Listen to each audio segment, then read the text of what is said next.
hopefully it's streaming and we're all good to go.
Thank you. Are you teaching any third year courses? Not any student body. We're setting a new one up, but it won't be ready for another year. Okay. This is fun. Okay.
Okay, we still have a couple of minutes left. There still seems to be some tea left over. If you want to help yourself with some English practice and some reading tea, I think. Please help yourselves.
Okay, as we're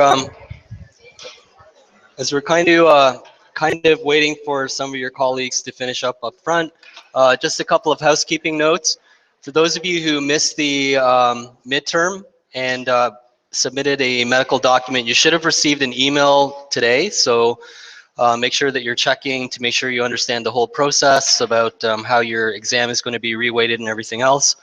And again, I'll be talking about some other things just to wrap up the course. If there are any marks that you're missing from your TA, can you let me know as soon as possible? My goal is to get your marks back to you about 3 to 4 days after you finish writing your exam. It'll take that much time to go through it and to make sure that your marks are calculated correctly, and then we want to release the marks as soon as we can. Okay, so if you can help me out just beforehand, make sure that you have all the marks that you have, and all the feedback is correct in terms of your marks and everything else. That would be a tremendous amount of help, and I'm going to start compiling the marks this weekend. Okay, so we're at the last lecture. So incredibly, actually the weather's almost like when we started this course way back in January, but incredibly we're almost here. And in fact, we're not very far away from the actual very end of the course as well, which will happen on Wednesday. And so I want you to think a little bit about your life here in this course as well as at U of T, and then I'll get into things that I need you to concentrate on for your final exam. So if you're looking at your life here at U of T, I'd like you to maybe think about your life here at U of T, if you're going to think about it, maybe more as a movie. If you were to describe your life here at U of T as a movie, what kind of movie would it be? Hopefully it's not a comedy. Hopefully it's not a horror story. Hopefully it's something that has some good elements to it, and maybe there are some sad elements to it, but overall it's a happy ending. But I want you to look at this course as just part of your experience here at the University of Toronto. And I want you to be thinking about it sort of in this context. And by the way, I'm also, since we're going to be referencing Lord of the Rings, I also wanted you to get started. If you haven't started studying yet for your final exam, as soon as we're done here, come over to the office. I'll help you to start studying because it's really important. It's not a trivial final exam.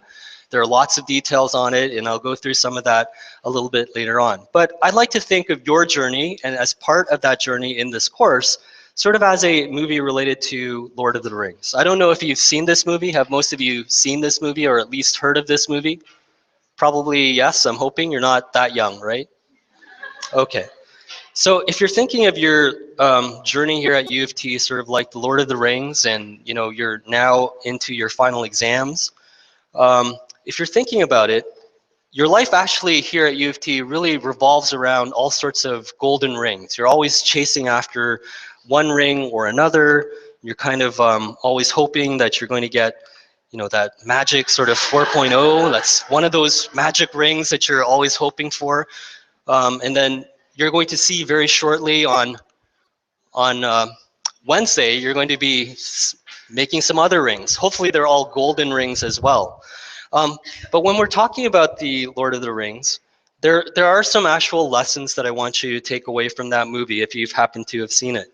Right now, a lot of you are under a lot of stress. A lot of you are really panicking. A lot of you are really concerned about what's going to happen in the next week and over the next couple of weeks. And some of you are also concerned about some of the things that might happen down the road. And sometimes that means that the trip actually looks like it's an impossible one. The journey to finish and do everything that you set out to do often seems like it's an impossible journey for you to be able to accomplish. And oftentimes, because it looks so impossible, it looks like I can't possibly do all these things that are entrusted to me, that sometimes along the way you want to give up. And that's a normal part of life here at U of T, and that's a part of normal life, to be quite honest. And it's at those different times where you're thinking about all these different struggles that you're going through, and you're thinking about all the different obstacles that you have to overcome. Like I have 2 exams next week and they're back to back, or I have a really bad exam schedule, or I have all this other stuff that I need to accomplish before I can finish my second year. All these different things are things that you can look at as obstacles. And sometimes, because of all these different things, it looks like it's impossible, it looks like there are too many obstacles in front of you, sometimes you feel like you want to give up. Sometimes, and it's a very sad part, and this actually makes me incredibly sad, sometimes you start to doubt yourself and you start to doubt your own ability and whether or not you should actually be on this journey that you've started many, many years ago. And I think that if you're taking a look at the Lord of the Rings, one of the things that we often forget, and I know that students have a very different perspective on it, but one of the things that I like to think of this as, we started this course together a few months ago. And over the course of the past few months, we've had some midterms along the way, and we've had a lot of things where we've had group activities and we've done quizzes and other things. And this journey is one that we're trying to get you to the end. We want to get you to where you want to be able to go. It may not seem like it. You may be really anxious about how the final exam is going to go and everything else. But I have a plan for you there as well. And oftentimes we tend to do things by ourselves. But when we're taking these types of journeys, you can see that in this particular picture, you're not doing it really by yourself. And I don't want you to be thinking that you're taking this journey in this course or even here at the university by yourself. And again, when you're going to very scary places, like maybe on Wednesday, for some of you might be an incredibly scary, anxious, really anxiety-provoking time. When you're going to these scary places and you think that these are impossible things, so I'm hoping that none of you are playing the game that I used to play way back when I was in undergrad. So in undergrad, I would sit there with the course syllabus. I would sit there with the course syllabus and with my grades on the other side of the course syllabus, and I'd be calculating how much I need on the final exam in order to get like a 3.7 or a 3.3. I'm hoping none of you are doing that. But the reality is probably some of you are. And if you're thinking of this sort of impossible task that I need to get like a 90 in order to finish with like an 85 or an 80 or whatever your goal is, I don't want you to think that it's an impossible task. You have lots of time still, and there are lots of ways to prepare. And part of that is to make sure that we have a really good roadmap for you to be able to finish well in this course. I wanted you to start well.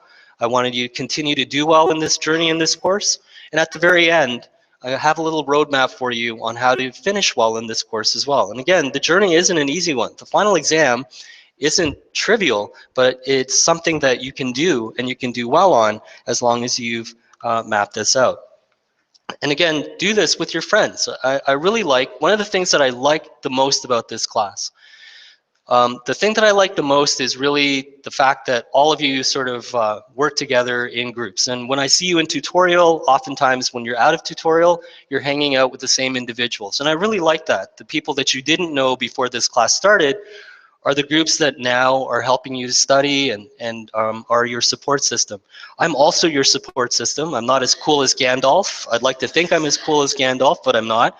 But I'm also there to kind of act to make sure that all the things that you need to be able to do are going well for you, whether it's in this course or whether it's after this course. You know, once the journey ended for Frodo and he did everything that he needed to do, it wasn't that he said goodbye to Gandalf and never saw him again. You know, they continued to have a relationship, and that's the same idea that I want to have with you, that I may not be your prof after this course. I may not have you again in terms of teaching, but I'll always be your prof, and I'm always going to be there to try to help you in whatever you're trying to do, whether it's volunteer work or getting into research or giving you some advice or helping you along the way. So if I can help you along the way, please let me help, because the worst thing that I see in students is all of this anxiety, and this anxiety really bothers me, to be quite honest. I don't think that it's a good thing. I think that you're all here to try to learn, and if you're learning something, you shouldn't do it in an anxious environment. And if I can help you in any way, whether it's in this course, in our program, or throughout your university career, if you're looking to do something postgraduate, if I can possibly help, let me help. Like, some students have a lot of anxiety, like, I'm not sure if I'm going to have enough reference letters. Well, you can count on the fact that you have at least one reference letter from me. So make sure that you're not feeling anxious, and let me help you along the way as much as possible. If you're succeeding, I feel like I'm succeeding. The other thing I'm going to ask you to do throughout this course, from the time that we started all the way through to the last lecture, we've been talking about research. We've been talking about research papers. We've been talking about different forms of research. You need to know those research papers, and I'll go through that again with you a little bit in a few moments. But you need to get involved in research. You're here at U of T. This is a research center. This is like one of the big draws. When you see those pamphlets that they give out at the recruiting centers, you know what they say about U of T? U of T is like the #1 research institute in Canada. So don't you want to be involved in the #1 research institute in Canada since you're already here as a paying student? So please let me help you get involved in research if I possibly can. I've been a little bit busy over the last few weeks, and so it's been a little bit challenging to do so. But again, don't look at it as the course is done. I don't want to see Prof. Ju anymore. Like, just come back and visit. I'll be happy to try to help you as much as I can. And again, try to stay motivated as much as you can throughout your undergrad. I know it's a really tough thing to say, but I know that it's also something that if you are motivated, you'll always do better. And if something happens along the way where you don't do quite as well as you thought, just remember Lord of the Rings, it wasn't just part 1, it wasn't just part 2, there was always a part 3. And in fact, even after part 3, they came out with sort of the prequels to it. So there's always something down the road. It just doesn't end with like one course. I can tell you like right now, I'm going through a lot of different things where I'm trying to figure out what I want to do in the next 3 to 4 years. There are a lot of things that I want to try. Those are things that I've never done before either. And doing new things where you're not sure about the outcome and you're in a safe place or you're in a secure place right now and you're thinking about doing things that might be a little bit more risky is really hard. But I think that one of the things that I've learned is that sometimes when you try the impossible things, that sometimes they work out. That even though you might not think that you're able to do it, in fact, in the end, you are going to be able to do so.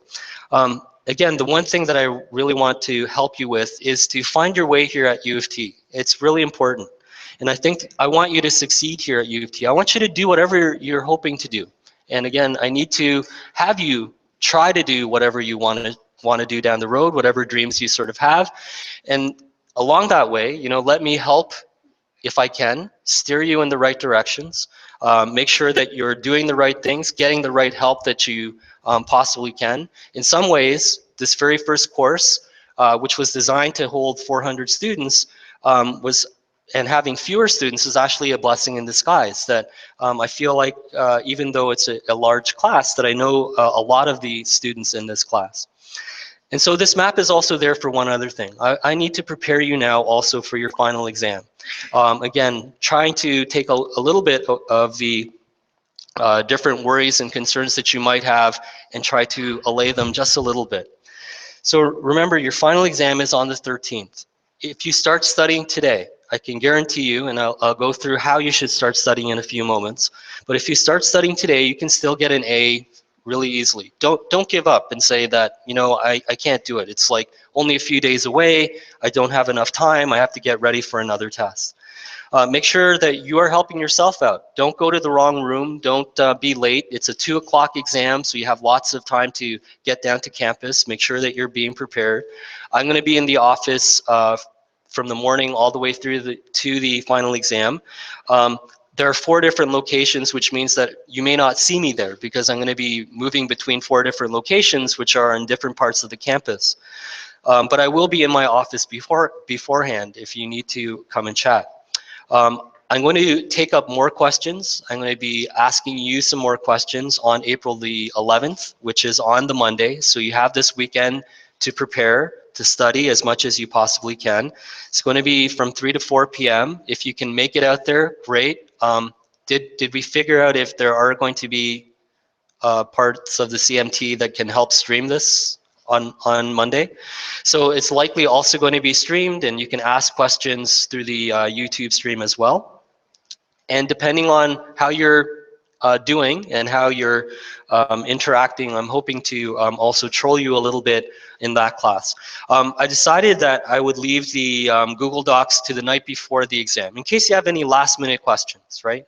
So if you have any last minute questions, just like last time, I'll be on Google Docs. If you have anything that you are really unsure about, that you, after studying on the weekend, after going to the review session where I'll take up individual questions and then also expand a little bit on what I'm talking about here today, and then making sure that you're ready. If you have any other questions on April the 12th, there'll be a Google Docs link set up. You can ask questions there, and I'll be available online for you as well. And if you happen to be on campus on the 12th, the day before the final, again, I don't mind. You can drop in, but to make sure that I'm actually going to be there in case I kind of wander away and not show up for a little while, you can just email me to set up an appointment. I'll be happy to answer your question.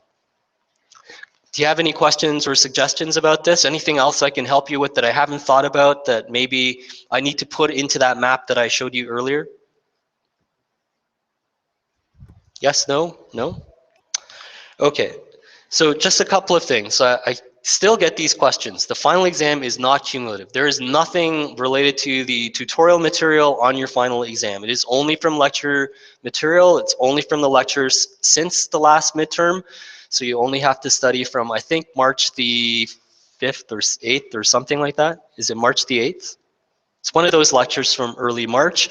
It deals with red meat as a carcinogen, and I can tell you that there are questions from that first lecture that's on your final exam related to what sorts of carcinogens are found in red meat. And so you should make sure and you go back over that lecture, look at the biology, look at the different chemical compounds, and be really comfortable with that.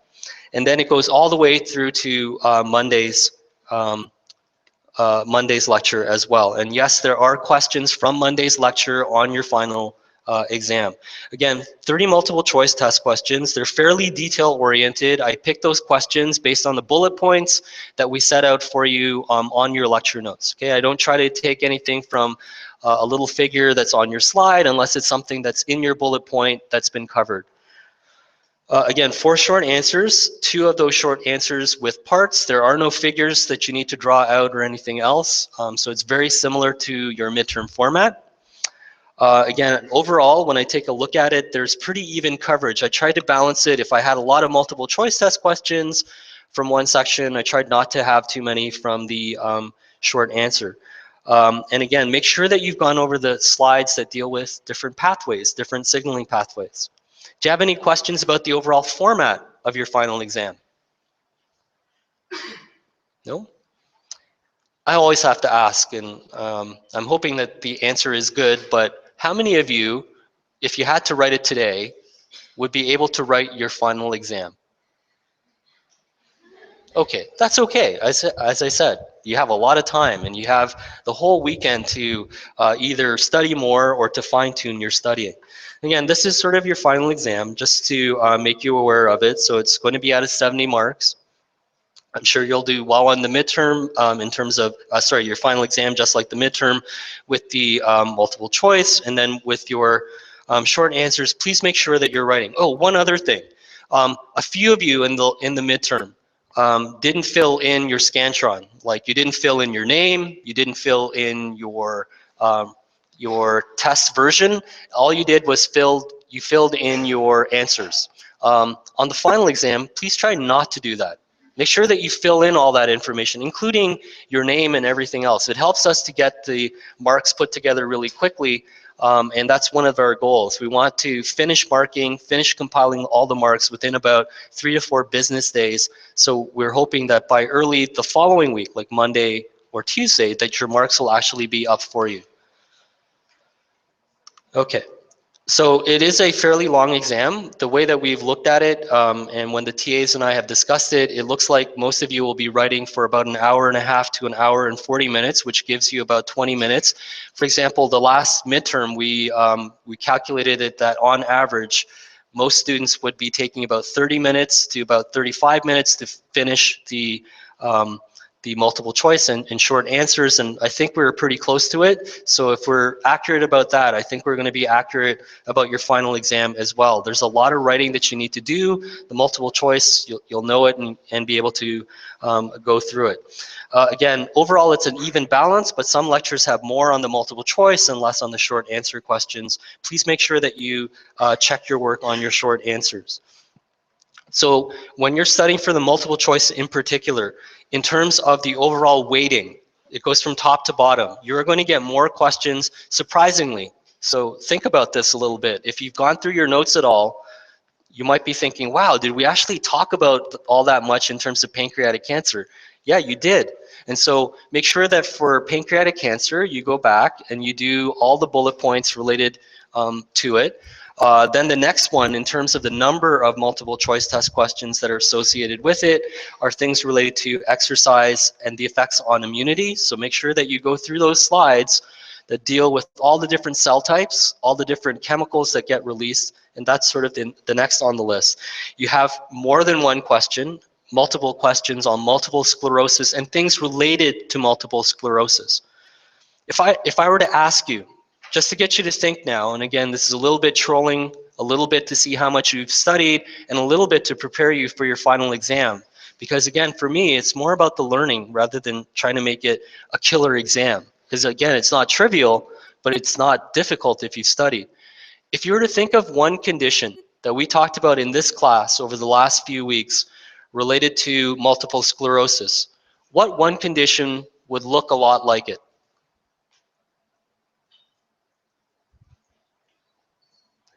Your silence is deafening. Any ideas at all? Yeah, at the back. Alzheimer's? Did we talk about Alzheimer's here? I think very briefly in terms of TMS, right? Not Alzheimer's. Something else. So what defines multiple sclerosis? Multiple sclerosis is characterized as an autoimmune disorder. I think I heard one of your colleagues say that. Something else where you have an infection or something that causes an immune response. What was that disorder? So when we talked about the Zika virus, and the Zika virus causes microcephaly, the Zika virus also has been shown to cause what else? So the Guillain-Barré syndrome. So think along those lines. And again, it may not be just multiple sclerosis, but if you know things related to multiple sclerosis, it might be useful for you. Colorectal and related cancers is sort of next on the list. You have a couple of questions, or more than 2 questions related to the Zika virus and genomics. Then genome editing, you'll have a couple of questions. And then red meat, you have 2, as I mentioned from the outset. And then related to the placebo and the biology of the placebo, not about the different drugs. So if you're going back and you're learning about tramadol and you're learning about other opiates, don't bother. It's all about the biology. It's all about the systems that are involved in the placebo response. Make sure that you're spending time on these. And again, an acid test for you, because I want to teach you not just in terms of content. I want you to get a good feel for this. If any of if any of these things are like, I have no idea what you're talking about right now, I don't even remember half this stuff, it's okay. You have lots of time. Now you have sort of a roadmap for yourself to go back and study. If you're feeling pretty good about it, go back and relearn that stuff before your final exam. Any questions on this before I go on to the next slide? No? No questions at all? You're saving them all for Monday? Exam jam? It's going to be fun? Okay.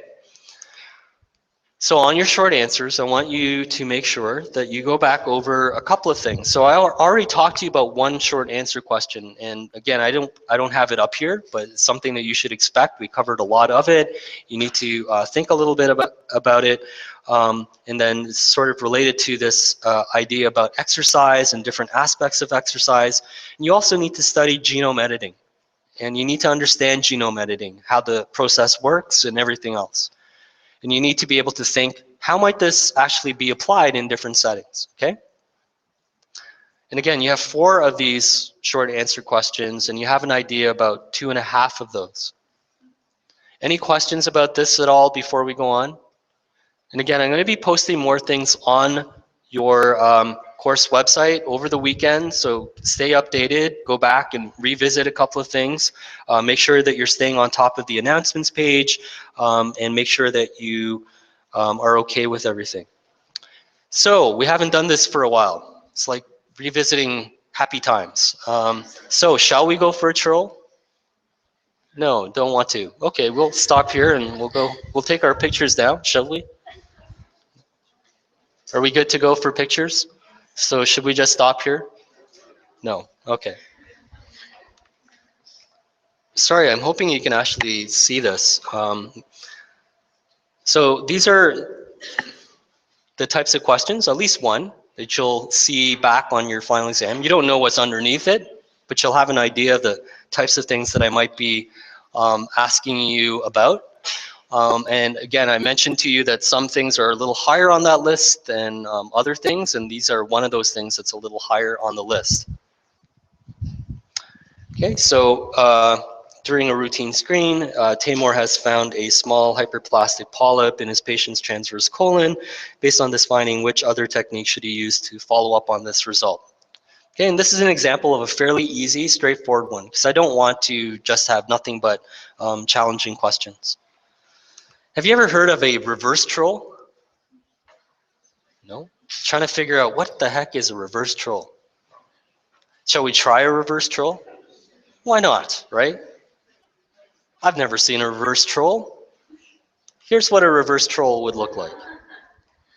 So you'll see this, but what the heck is it asking? Actually, if you can figure this out, that means that you're like really ahead of the game.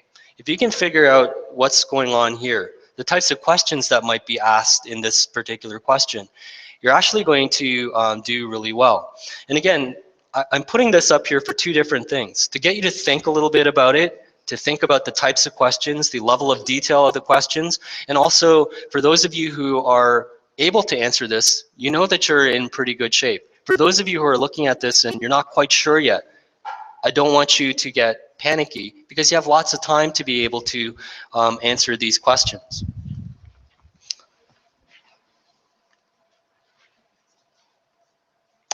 And hopefully on Monday, depending on how much you've studied and indicated that you've studied, we'll maybe have a few more things to go over on Monday as well. So I'm going to leave you with a couple of thoughts. So some of you just heard what I had to say to you about all these different journeys that you're taking. Some of you have a really clear roadmap of what you want to do, and some of you are just not sure yet, and that's okay. I want you to also remember that sometimes in life, it looks like we're going in one direction where in fact we might have to make a detour or maybe stop for a little while. It's all good. You don't have to worry about it, and you shouldn't really be panicking about it. And so I think I'm just going to leave off in case I don't see you after the final exam, or I don't see you anytime before you come back in the new year, in the fall, that it's been my pleasure to have been able to teach you. And I know that Pavel and Vanessa at the back, it's exactly the same for both of them, that they've loved having all of you as students. And I'm going to wish you all the best on your final exam as well as in our program. And if you could do me one quick favor of sticking around to take a really quick picture somewhere, that'd be great. Are we going to do it in here? Okay, so if you don't mind, just hold on for just a few minutes and then we'll take a quick class picture if you don't mind. Okay, thanks everyone.